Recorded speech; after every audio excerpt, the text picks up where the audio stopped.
Chapter 5 रोजगार एवं सेवाएं पाठ 5 लघु उत्तरीय प्रश्न। भारत सरकार द्वारा रोजगार सृजन हेतु चलाए गए 2 कार्यक्रमों के नाम लिखें। अंश भारत सरकार द्वारा रोजगार सृजन के लिए चलाए गए 2 कार्यक्रमों के नाम। राष्ट्रीय ग्रामीण रोजगार कार्यक्रम 1980, ग्रामीण भूमिहीन रोजगार गारंटी कार्यक्रम 1983। नरेगा का विस्तारित रूप लिखें। अंश नरेगा का विस्तारित रूप राष्ट्रीय ग्रामीण रोजगार गारंटी अधिनियम है। National rural employment guarantee act NREGA. उदारीकरण के फल स्वरूप जिन सेवाओं की मात्रा बढ़ी है उनका वर्णन करें। अंश उदारीकरण फल स्वरूप निम्नलिखित सेवाओं की मात्रा बढ़ी है। पर्यटन, होटल में जाना, रहना, खाना, घूमना, भ्रमण करना, सैर सपाटा करना, खरीदारी करना, निजी अस्पताल, विद्यालय का प्रयोग एवं शिक्षण परीक्षण जैसी सेवाओं की मांग बढ़ी। भारतीय को विदेशों में व्यापार रोजगार क्यों मिल रहा है? अंश भारत अपने श्रम की मेघा शक्ति एवं कार्यकुशलता एवं निम्न मजदूरी के कारण जो सेवाएं विदेशों को उनकी कंपनियों के लिए भेजता है उनकी लागत कम होने के कारण भारतीयों की मांग विदेशियों में काफी ज्यादा है। बेंगलुरु बहुराष्ट्रीय कंपनियों के लिए आकर्षण का केंद्र क्यों है? अंश बेंगलुरु पूरे विश्व में संचार की सुविधा उपलब्ध कराता है, इसलिए यह बहुराष्ट्रीय कंपनियों के लिए आकर्षण का केंद्र बना है। यह सिलिकॉन वैली के नाम से भी मशहूर है। सरकारी सेवाएं किसे कहते हैं? अंश सरकारी सेवाएं वह सेवाएं हैं जिसमें किसी देश या राज्य के सरकार किसी काम के बदले वेतन देते हैं, जैसे शिक्षा सेवा, बैंक सेवा, रेल सेवा इत्यादि। गैर सरकारी सेवा किसे कहते हैं? अंश जब सरकार अपने द्वारा संचालित विभिन्न कार्यक्रमों को गैर सरकारी संस्था के सहयोग से लोगों तक पहुंचाने का कार्य करती है तो उसे गैर सरकारी सेवा कहते हैं, जैसे ब्यूटी पार्लर, कोचिंग, विमान सेवा, बस सेवा इत्यादि। आधारभूत संरचना किसे कहते हैं? अंश आधारभूत संरचना या बुनियादी ढांचे किसी भी राष्ट्र के आर्थिक विकास में बहुत महत्वपूर्ण भूमिका निभाते हैं।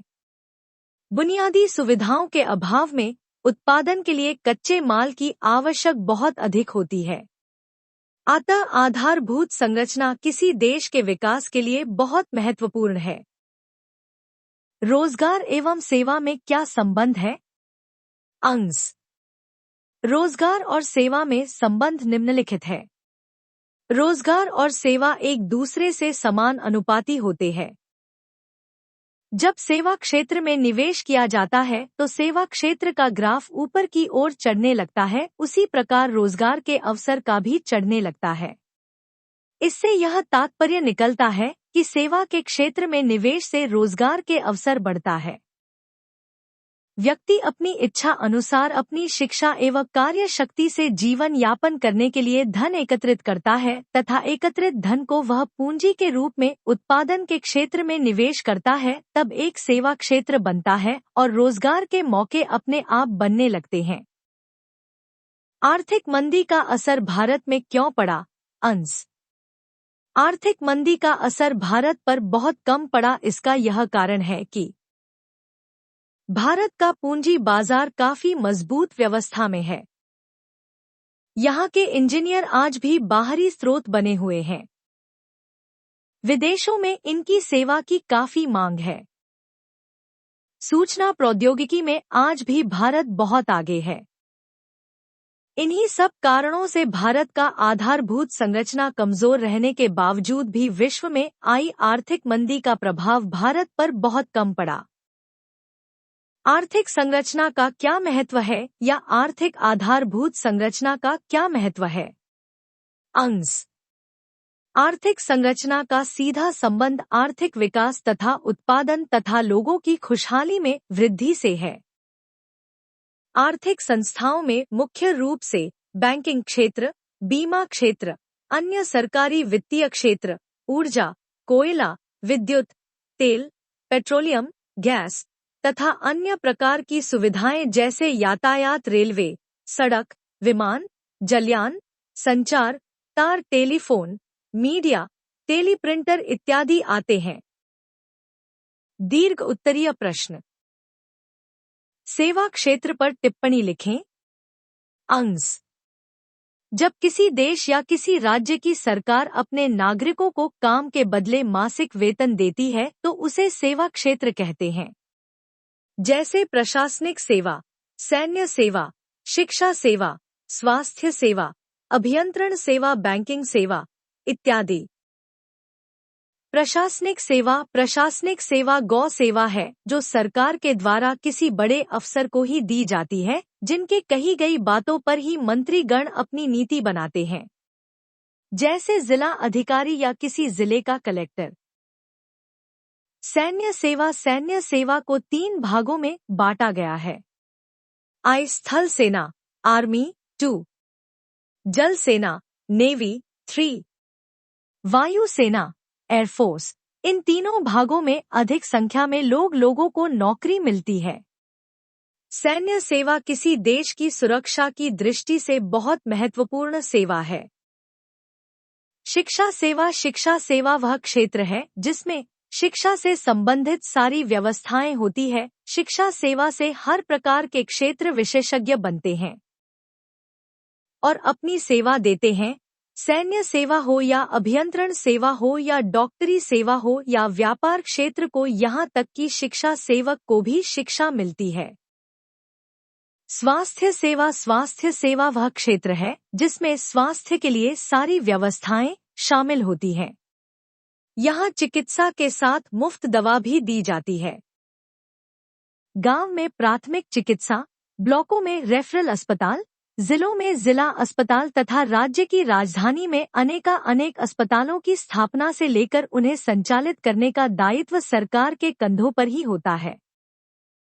अभियंत्रण सेवा वह क्षेत्र है जिसमें इंजीनियर ही किसी देश या राज्य में राजकीय या सरकारी भवन बनवाते हैं, जैसे ब्लॉक भवन या थाना भवन या जिले के सभी राजकीय भवन, या विधायकों या सांसदों के आवास भी बनवाने या उनकी मरम्मत करवाने का भार इंजीनियरों पर ही रहता है।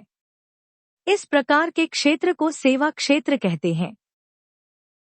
बैंकिंग सेवा वह क्षेत्र है जिसके अंतर्गत सरकार लोगों को बैंकिंग सेवा प्रदान करती है।